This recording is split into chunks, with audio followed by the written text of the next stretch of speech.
साहित्य सरिता में मैं डॉक्टर बबीता जायसवाल आप सभी का हार्दिक स्वागत करती हूँ।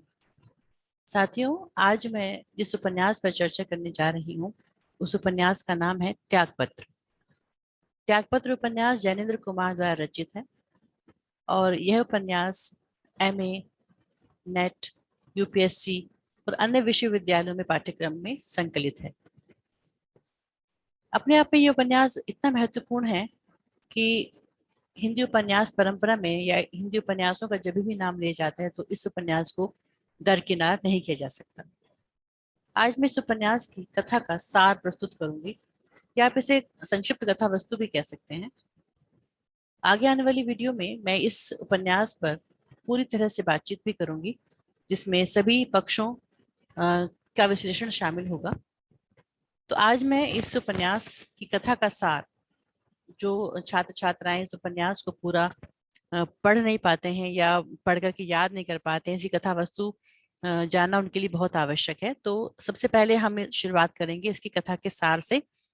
इस उपन्यास की कथा में ऐसा है क्या, क्या कथा है इसकी और किस प्रकार से इस कथा को संयोजित किया गया है, उसके बाद इस पर बातचीत करेंगे। तो त्यागपत्र की कथा वस्तु पूर्व दीप्ति शैली में लिखी गई है, अर्थात फ्लैशबैक शैली में ये उपन्यास लिखा गया है।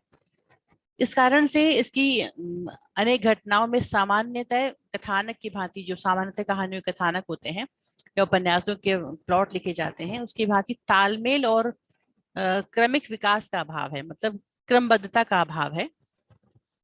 उसके बावजूद भी ये उपन्यास पढ़ने के बाद उसकी कथा वस्तु को हम यदि जानना चाहें, देखना चाहें, तो इस प्रकार से हम इसको देख सकते हैं। इस उपन्यास का मुख्य पात्र है एक स्त्री पात्र मृणाल, और मृणाल के माता पिता का बचपन में ही निधन हो गया था और उसका जो पालन पोषण है उसके भाई भाभी ने किया। तो भाई तो अपनी बहन को अत्यधिक प्रेम करता था, उसका ख्याल रखता था, लेकिन भावज भी अर्थात भाभी भी उससे घृणा तो नहीं करती थी, परंतु उतना प्रेम भी नहीं करती थी, उतनी तवज्जो भी देती नहीं थी। तो ये था उसका पारिवारिक जीवन, जिस प्रकार से मृणाल अपने जीवन को जीती है बचपन से लेकर के और बड़े होने तक। मृणाल अत्यधिक सुंदर और शौक लड़की थी। उसका पढ़ने लिखने में तो मन नहीं लगता था। हाँ, अपनी कॉपी और किताबों को बड़ी सुरुचिपूर्ण ढंग से वो रखती थी। अपने अध्यापकों का उपहास करने में वह भी अपनी कक्षा की लड़कियों से पीछे नहीं थी। हाँ, वे औसत लड़कियों की अपेक्षा अधिक दिलेर थी, बहुत हिम्मत वाली थी। एक बार की घटना इस उपन्यास में वर्णित है कि कक्षा की बालिकाओं ने अपने अध्यापक की कुर्सी की गद्दी में पिने फंसा दी। जब अध्यापक कुर्सी पर बैठे तो पिने चुप जाने के कारण से बहुत लाल पीले हुए, बहुत गुस्सा आया उन्हें और पूरी कक्षा को खड़ी करके पिटाई करने को तैयार हो गए। उनके द्वारा ये कहने पर कि या तो मुझे बता दो कि यह किसकी शरारत है, अन्यथा मैं एक एक को पीटूंगा। तो मृणाल ने शीला का अपराध अपने सिर लेते हुए कह दिया कि यह मेरा कसूर है, अर्थात उसकी सहेली ने ये सब किया था, लेकिन मृणाल ने वह दोष भी अपने सिर ले लिया और शीला को बचा लिया। तो ये उसका व्यवहार दर्शाता है कि किस प्रकार के दिल की और कितनी दिलेर थी मृणाल, और किस तरह का उसका दिल और उसका व्यवहार था। यह सुनकर अध्यापक ने उसको अपने समीप बुलाकर 3-4 बेंत मारे, किंतु मृणाल टस से मस नहीं हुई। इस घटना का विवरण सुनाते हुए अपने भतीजे प्रमोद से कहती है, प्रमोद, मुझे कुछ चोट नहीं लगी, मैं उनकी उस आंख की तरफ देख रही थी। मास्टर जी मुझे देख रहे थे, पर उनकी वह आंख जाने कहाँ देख रही थी। अरे प्रमोद, तू उन मास्टर जी को एक बार जरूर देखना। फिर मास्टर जी ने चिल्लाकर कहा, अब तो नहीं करोगी। मैं चुपचाप खड़ी रही और सोचती रही कि एक बार तो सचमुच का कांड करके देखूंगी, मतलब अभी तो मैंने कुछ किया नहीं था, तो मैंने दोष सर पे ले लिया आपने, लेकिन एक बार मैं सचमुच का कोई कांड करूंगी और तब देखूंगी। मृणाल ने जिस लड़की का अपराध अपने सिर ले लिया था उसका नाम शीला था। छुट्टी होने पर शीला उससे गले लगकर के रोने लगी, क्योंकि शीला को एहसास हुआ कि इसने मेरा दोष अपने सर लिया है। शीला और मृणाल का बहनापा, मतलब एक सखी का भाव जो होता है, दोस्ती का जो भाव होता है, वो और भी गाढ़ा हो गया और वह अक्सर उसके घर जाने लगी। यह शीला के घर आना जाना ही आगे चलकर मृणाल की जान की लियाफत बन गया, जिस पर आगे मैं आपको बताऊंगी। मृणाल के प्रमोद नामक भतीजा था। अब हम उसका परिचय देते हैं कि जो भतीजा है उसकी उम्र कितनी है। उसे उम्र में 4-5 वर्ष छोटा रहा होगा मृणाल से। किंतु मृणाल की उससे खूब पटती थी। भतीजे और बुआ के आपस में बहुत तालमेल था। उन दोनों में बचपन से ही एक दूसरे को अपने सुख दुख की बातें बताने की, सुनाने की आदत सी पड़ गई थी। जो भी जिसके साथ हुआ करता था वो आपस में एक दूसरे से शेयर किया करते थे, एक दूसरे से बताया करते थे। हाँ, धीरे धीरे मृणाल जो जो बड़ी होती गई उसमें कुछ समझदारी भी आती गई। अब प्रमोद किस प्रकार से बताता है उपन्यास के अंदर कि किस प्रकार से उसको बुआ की याद आती है। बचपन की बहुत सी बातें याद आती हैं। वह कैसे मुझे कपड़ा पहनाती थी, कैसे चपत मार कर खिलाती थी, कैसे प्यार करती थी और कैसे अपने भेद की सब बातें कहती थी। यह सब कुछ याद आता है। धीमे धीमे हम बड़े होते गए और बुआ बुद्धिमती होती गई। जब वह मुझे मिलती बड़े मीठे उपदेश दिया करती थी। देखो बेटा, बड़ों का कहना मानना चाहिए, अच्छे लड़के आगे जाकर बड़े आदमी बनते हैं। क्यों प्रमोद भैया, तुम बड़े आदमी नहीं बनोगे? कभी वे मुझे बेटा कहती, कभी भैया कहती, कभी कुछ और कुछ भी और ना कहती, सिर्फ गधा कहती। कभी कभी प्रमोद को मृणाल का व्यवहार बड़ा अजीब सा लगता था, क्योंकि अब उसको एकांत अच्छा लगने लगा था। मैंने उस समय यह भी अनुभव किया कि उन्हें अब एकांत उतना बुरा नहीं लगता कि शाम के वक्त छत पर खटोला डाले ऊपर उड़ती हुई चीलों को चुपचाप देख रही हैं। कभी पतंग के पेंच देखती हैं और कटी हुई पतंग पर जब तक ओझल ना हो जाए आंख गाड़े रखती हैं, और नहीं तो खटोले पर पेट के बल लेटकर कोयले से धरती पर कीरम कांटे खींचती रहती हैं। अर्थात मृणाल को अकेलापन अच्छा लगता था, उसका पूरा बयान प्रमोद करता है अपनी उन लाइनों के माध्यम से। मैं ऊपर छत पर पहुंचता तो उन्हें इस भाव में देखकर रुका रह जाता। जब उन्हें आकर मेरे वहां खड़े होने का बोध होता तो चौंकी सी एकदम कहती, अरे प्रमोद, तू कहाँ था? यही था। क्यों रे, तू अब मुझसे बोलता भी नहीं? प्रमोद ने अनुभव किया कि कई दिनों से उसकी बुआ स्कूल से लेट लौट कर आती है। एक दिन प्रमोद पढ़कर लौटा तो रौद्र रूप धारण किए हुए माँ ने उससे बेंत मंगाया और कोठरी में बंद करके मृणाल की इतनी पिटाई की कि उसके शरीर पर जगह जगह नील उभर आए। उसके पश्चात उसका पढ़ने जाना भी बंद हो गया और 5-6 महीने पश्चात मृणाल का विवाह कर दिया गया। विवाह के पश्चात जब मृणाल विदा होने लगी तो उसने प्रमोद को छाती से लाकर समझाया था, भैया प्रमोद, बड़ों की आज्ञा सदा माननी चाहिए, सबका आदर करना चाहिए, सदा सच बोलना चाहिए, अच्छे लड़के ऐसे ही बनते हैं। प्रमोद, तू ऐसा ही होगा ना?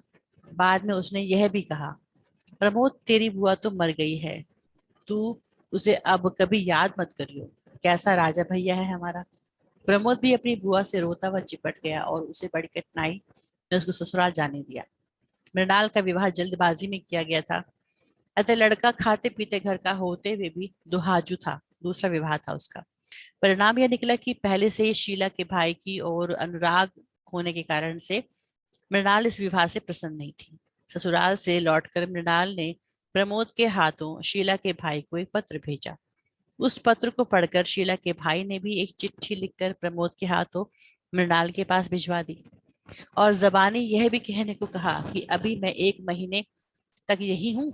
प्रमोद ने कौतूहलवश उस पत्र को पढ़ना आरंभ किया तो उसकी शुरुआत में ही लिखा था, माय डियर। संबोधन उसे बड़ा अच्छा सा लगा। मृणाल कई मिनट तक उस पत्र को ध्यान से पढ़ती रही और बाद में उसके टुकड़े टुकड़े करके फेंक डाले और कहा, प्रमोद अब तू वहां कभी मत जाना। तुझसे जवाब लाने के लिए किसी ने कहा था? कभी किसी का कोई खत लाने की जरूरत नहीं, समझा? और वो डांट देती है प्रमोद को। प्रमोद कुछ भी समझ नहीं पाया था। अतः मृणाल ने फिर कहा, तू इतना नासमझ क्यों है प्रमोद? तू नहीं जानता कि मेरी शादी हो गई है? बाद में उसने धमकी भी दी कि देख प्रमोद, शीला के भाई का कोई पैगाम आया कि मैं छत से गिरकर मर जाऊंगी। मुझे उन्होंने क्या समझा है? जाकर शीला से कह देना, मैं सच कहती हूँ, मैं मर जाऊंगी। मृणाल का कौल झूठा नहीं होता, वो कभी झूठी कसम नहीं खाती। शीला के भाई का फिर कोई पैगाम तो नहीं आया, किंतु एक बार फिर मृणाल ने ही उसको शीला के भाई से दवा के नाम पर जहर मंगाकर खाने की चेष्टा की थी। बेचारा प्रमोद झिड़की खा के वापस लौट आया। हाँ, शीला के भाई को उसने ये कहकर मृणाल से मिलाने से इनकार कर दिया कि ऐसी हालत में बुआ छत से गिरकर मर जाएंगी। जैसे बुआ कहती है उसकी, तो वैसे ही प्रमोद कहता है कि अगर ऐसे मिलने के लिए कहा गया तो वो छत से गिर के मर जाएंगे। मृणाल अपने पति के साथ जाने को इच्छुक नहीं थी, किंतु पति की हट के सामने उसकी और उसके भाई की एक न चली। ब्याह के कोई 8-10 महीने के बाद की बात होगी। देखते क्या है कि बिना कुछ खबर दिए बुआ एक नौकर को साथ लेकर घर चली आई। मृणाल इस बार गर्भवती थी। उसकी दशा देखकर प्रमोद को बहुत क्रोध आता रहता था और वह अपने फूफा को आड़े हाथों लेने को तत्पर था, कि गुस्सा था उसके प्रति, अपने फूफा के प्रति। एक दिन तो उसने भावावेश में मृणाल को यह आश्वासन दे दिया कि वह सदा इसी घर में रहेगी, अब नहीं जाएगी वापस। देखो कौन फूफा होते हैं जो ले जाए। मृणाल की इस इच्छा को सुनकर प्रमोद चकित रह गया। वह उसको बेंतों से पीटना चाहती है। बातों में उसने बताया कि उसके फूफा उसे बेंतों से पीटते हैं। मृणाल अपने पति से लड़ झगड़ कर मायके चली आई है, अतः उसके भाई साहब द्वारा खुशामद करने पर ही मृणाल के पति उसे ससुराल ले जाने को प्रस्तुत हुए। भाई ने मृणाल को समझाते हुए कहा, उनकी इस इतवार को आने की चिट्ठी आई है, 5 रोज हैं। मिनी, देखो अब ऐसी गलती मत करना। अपनी बहन को समझाते हैं कि आदमी भले हैं, इससे बात भी बन गई है, नहीं तो बेटा ऐसा किया करते हैं। थोड़ी बहुत रगड़ झगड़ होती रहती है, पर पति के घर के अलावा स्त्री को क्या आसरा है। क्या? उसके भाई समझाते हैं इसको कि तुम्हारा धर्म कर्म सब कुछ पति का घर ही है, पति ही है, मोक्ष भी तुम्हारा वहीं पर ही है। बहुत समझाने बुझाने पर मृणाल जाने को तैयार हो जाती है। जाने से पूर्व उसने प्रमोद से कहा था, अच्छा एक बात बता, तू बड़ा हो जाएगा तब मैं बुलाऊंगी तो तू आएगा? प्रमोद ने कहा, फौरन आऊंगा। कैसी भी हालत में हूं, तू आएगा? हाँ आऊंगा। तो सुन मैं कहती हूँ, तुम लोग सब लोग मुझे भूल जाना। मैं जैसी गई वैसी मरी। जैसी मैं जाऊंगी मैं वहां जाके मर जाऊंगी। इसके बाद मैं तुम लोगों को बिल्कुल तकलीफ नहीं दूंगी। जाने से पहले मृणाल ने प्रमोद से मंगवाकर जमाल गोटे का प्रयोग किया था, जिससे वह दस्तों के कारण अधमरी हो गई थी। मृणाल को इस हालत में पाकर उसके पति को बड़ा आश्चर्य और परेशानी हुई और अपने साथ ले जाता है। मृणाल का भतीजा प्रमोद अब तक अपने फूफा से कटता आया था। इस बार बातें भी हुई तो प्रमोद ने उनसे अपने गुस्से का, अपने क्रोध का परिचय दे दिया। पहले तो उसने फूफा से झूठ बोल दिया कि वह छमाही इम्तिहान में फेल हो गया है, और अब उन्होंने उसको इकन्नी या दुअन्नी देने की पेशकश करते हुए जेब में हाथ डाला। तो प्रमोद की प्रतिक्रिया थी, मैं अपने मन का पाप कह दूं। उस समय मेरे मन में हुआ कि उल्टे ये ही मुझसे इकन्नी लें चाहे दुअन्नी ले लें, पर इन भरी बड़ी बड़ी नुकीली मूछों को खींचना कैसा मालूम होगा, ये जानना चाहता हूँ। हाँ तो चलो इस बात की अठन्नी दे दूंगा मूछें खींचने के एवज में। अंत में मृणाल के पति घर जाने का समय आ पहुंचा। मृणाल और उसके पति मोटर में बैठ गए। मोटर ने घर घर की। फूफा ने आनंद पूर्वक भाव से कहा, प्रमोद साहब आदाब अर्ज है। और प्रमोद खून का घूंट पीकर रह गया। प्रमोद चिंतन में, आत्मचिंतन में डूबा हुआ है, और अ, उसी भाव से ही कथा आगे बढ़ती है। इतनी उम्र बिताकर बहुतों को मरते और बहुतों को जीते देखकर अगर मैं कुछ पूछना चाहता हूँ, कुछ चाहता हूँ, तो वह यह है कि भीतर का दर्द मेरा इष्ट हो। धन न चाहूं, धन मैल है। मन का दर्द पीयूष है, अर्थात अमृत है। सत्य का निकास और कहीं नहीं है। जो होता है उसके लिए किसको दोष दूं? विधाता को तो दोष दे नहीं सकता, क्योंकि उन तक मैं किसी भी प्रकार अपना धन्यवाद भी नहीं पहुंचा सकता हूँ। दोष दूं ही क्यों? अगर मेरे मन में दोष उठे बिना नहीं रहता, तो उसे मैं किसी को भी क्यों दूं?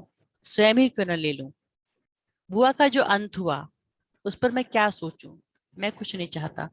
शायद जो हुआ ठीक हुआ। ठीक इसलिए कि उसे अब किसी भी उपाय से बदला नहीं जा सकता। लेकिन इतना तो सोचा ही करता हूँ कि जो प्रेम उनसे मुझे प्राप्त हुआ, वह क्या किसी भी भांति भूला जा सकता है? और क्या वह स्वयं में इतना पवित्र नहीं है कि स्वर्ग के द्वार उसके समक्ष खुल जाएं? इसके अनंतर प्रमोद के माध्यम से कथा वस्तु का टूटा हुआ तंतु इस प्रकार आगे बढ़ाया गया है कि आरंभ में कुछ दिन बाद यह सूचना मिली कि बुआ ने एक मृत कन्या को जन्म दिया है। एक दिन उसने माँ से पूछा, माँ बुआ का कोई हाल आया है? अब की छुट्टियों में मैं उनके पास जाऊंगा। प्रमोद के बार बार पूछने पर माँ ने गुस्सा दिखाते हुए, रुष्टा दिखाते हुए कहा था, बात कह तो दिया कि कुछ भी बात नहीं, वह अच्छी होगी और क्या। अपना पढ़ना लिखना कुछ भी नहीं। जब देखो बुआ बुआ। तेरी बुआ मर गई। हाँ तो खबरदार जो अब बुआ की बात मुझसे की। माँ के इस कथन को सुनकर प्रमोद सकते में आ गया। उसने अपने पिता से इस विषय में पूछा, तो उन्होंने इस बात से तो इनकार किया कि बुआ मर गई है, किंतु इस बारे में बताया कुछ नहीं।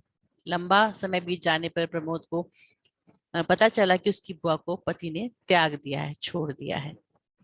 बहुत दिनों बाद जो बात मैंने जानी वह यह थी कि पति ने बुआ को त्याग दिया है। बुआ दुष्चरित्रा है उसकी नजरों में, उल्टा है। और फूफा को मालूम है कि वह ऐसी सदा से है, शुरू से ही वो ऐसी है। छोड़ दिया है इसका मतलब है, अम, इसका मतलब एकाएक समझ में नहीं आया प्रमोद को। छोड़ कहाँ दिया? क्या वह खुद चली गई, या किसी अलग स्थान पर उनको रख दिया गया है, या उसी घर में ही है और संबंध विच्छेद हो गया है? पता चला कि उसी शहर में एक अलग छोटे से घर में रख दिया है। कोठरी ही है, उसमें चाहे जैसे रहे, जैसे खाए, जैसे पिए, कहाँ से खाए पिए, कहीं से रहें, कहीं से खाए पिए। यह भी पता चला कि फूफा ने तो कहा था मैके चली जाओ, पर बुआ इसके लिए बिल्कुल राजी नहीं हुई। धमकाया गया, मारा पीटा गया, पर उन्हें मंजूर नहीं था। उन्हें मरना मंजूर था, परंतु हमारे यहाँ आना मंजूर नहीं था। तब फूफा खुद जाकर उन्हें अलग घर में छोड़ आए। प्रमोद के पिता का देहांत हो गया। कक्षा में पार करते हुए वह थर्ड ईयर में आ गया। यूनिवर्सिटी से लौटते हुए प्रमोद बुआ की खोज में उस नगर के स्टेशन पर उतरा जहां मृणाल के रहने का समाचार उसको मिला था। शहर का वह मोहल्ला जिसमें मृणाल रहती थी इतना गंदा था कि उसमें जाते हुए प्रमोद का जी घुटने लगा। वहां नीचे दर्जे के लोग रहते थे। बनिया बाहर एक दुकान लेकर वहां दिन में कोयले का व्यवसाय करता था। मैं कोठरी के द्वार पर पहले तो छिटक गया, फिर हिम्मत बांधकर दरवाजा ठेल कर अंदर चला गया। वहां बुआ ही थी। क्या वही है?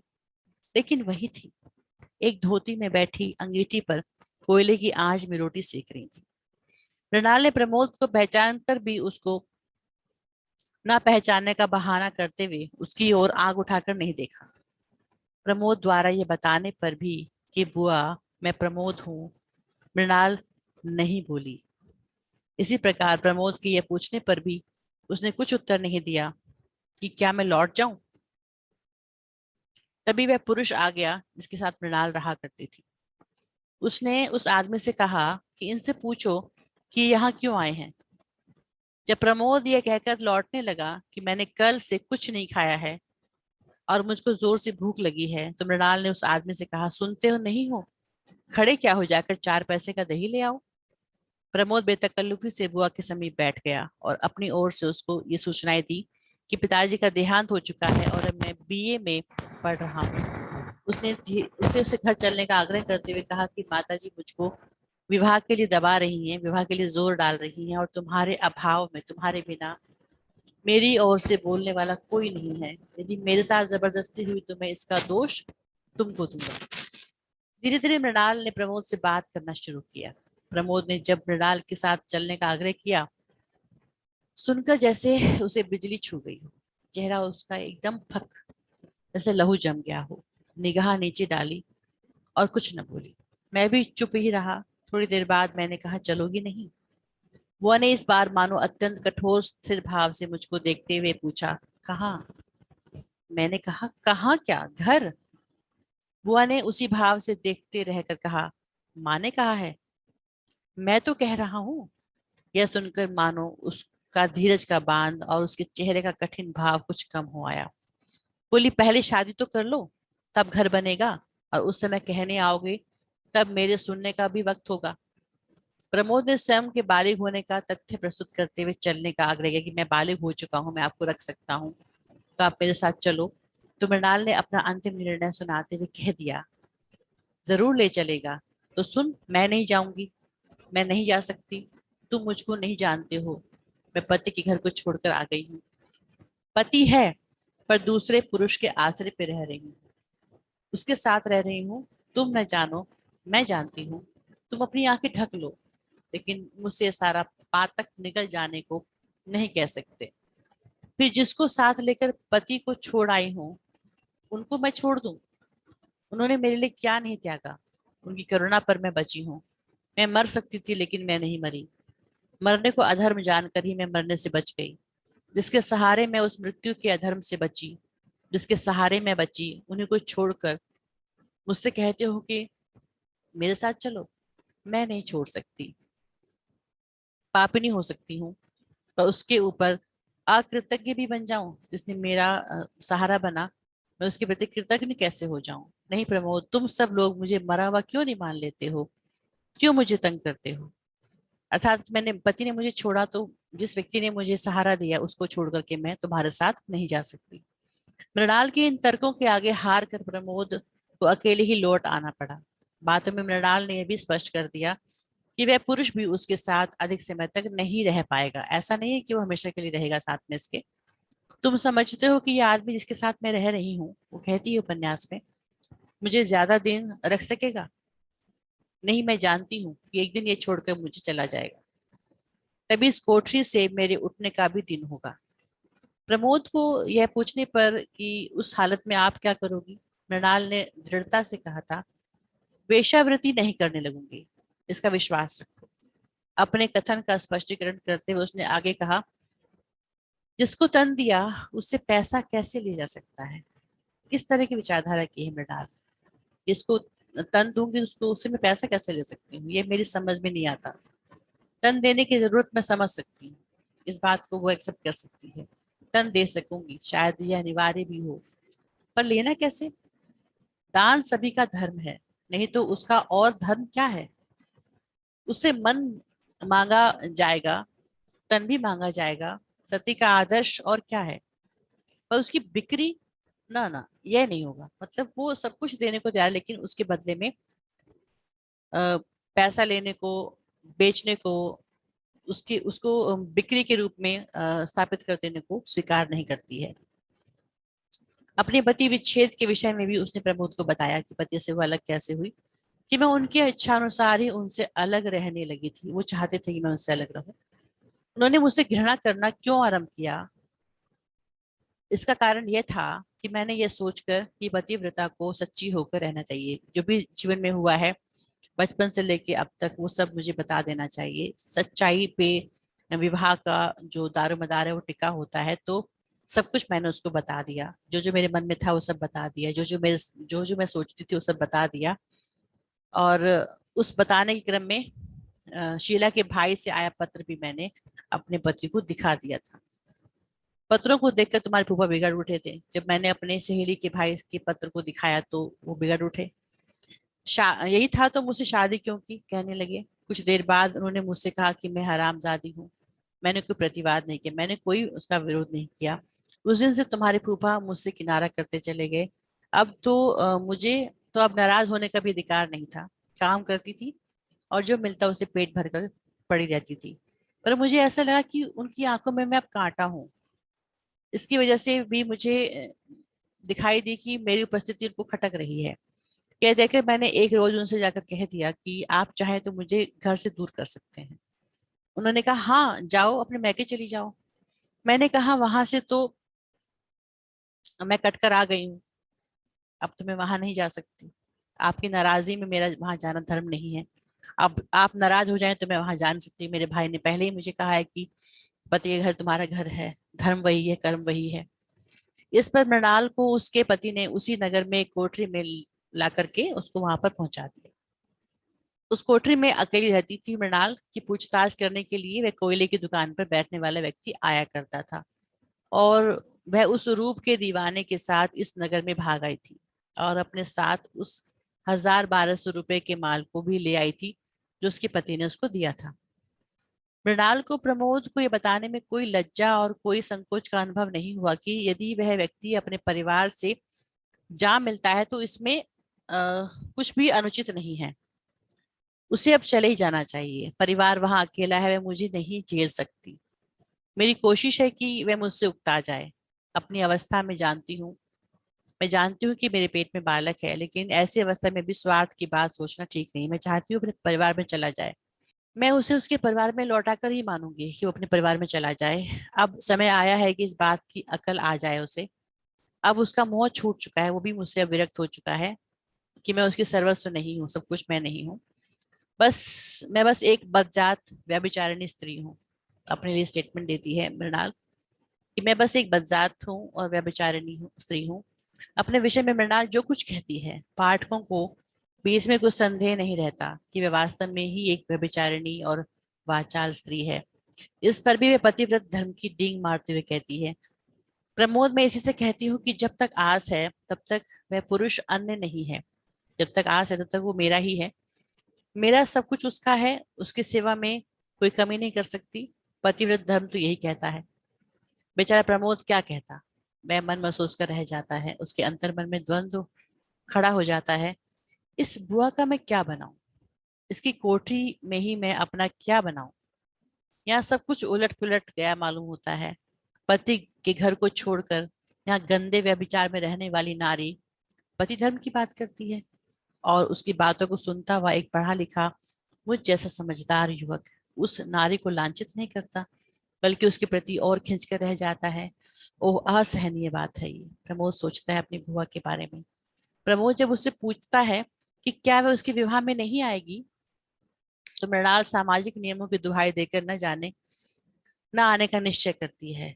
जब प्रमोद यह कहता है कि मैं समाज की चिंता नहीं करता, तो सामाजिक नियमों को तोड़ने वाली मृणाल उनको ना तोड़ने का व्याख्यान देते हुए कहती है, जिसने सारे के सारे समाज के नियमों को तोड़ा हो वो खुद प्रमोद को समाज के बंधनों को ना तोड़ने की सलाह देती है और कहती है, तुम परवाह ना करो भाई, तो चल सकता है, लेकिन मैं तो ऐसा नहीं कर सकती कि परवाह ना करो समाज की। मैं समाज को तोड़ना फोड़ना नहीं चाहती। समाज टूटा कि फिर हम किसके भीतर बनेंगे, या कि किसके भीतर बिगड़ेंगे। बिगड़ेंगे भी इसके अंदर ही और बनेंगे भी इसी के अंदर। समाज के अंदर रहना, समाज की महत्ता है, समाज महत्वपूर्ण है हमारे जीवन के लिए। बिगड़ जाएंगे तो भी उसी के अंदर बिगड़ेंगे, बनेंगे तो उसी के अंदर बनेंगे। तो वो इस प्रकार से डिफाइन करती है समाज की उस परिकल्पना को। इसलिए मैं इतना ही कर सकती हूँ कि समाज से अलग होकर उसकी मंगल आकांक्षा में, मंगल कामना में कि वो ना टूटे, खुद ही टूटती रहूं। क्या कभी सोचा था कि तुम्हारा ब्याह होगा और मैं अपना मन महसूस कर रह जाऊंगी? कभी सोचा था मैंने जिंदगी में? लेकिन चलो, जो होना है वह होगा ही। तो यहाँ पर मैं इस उपन्यास के सार को यहीं पे विराम देती हूँ, और इसकी बाकी जो कथा है, बाकी जो सार है, मैं इसका अगली वीडियो में प्रस्तुत करूंगी। नमस्कार।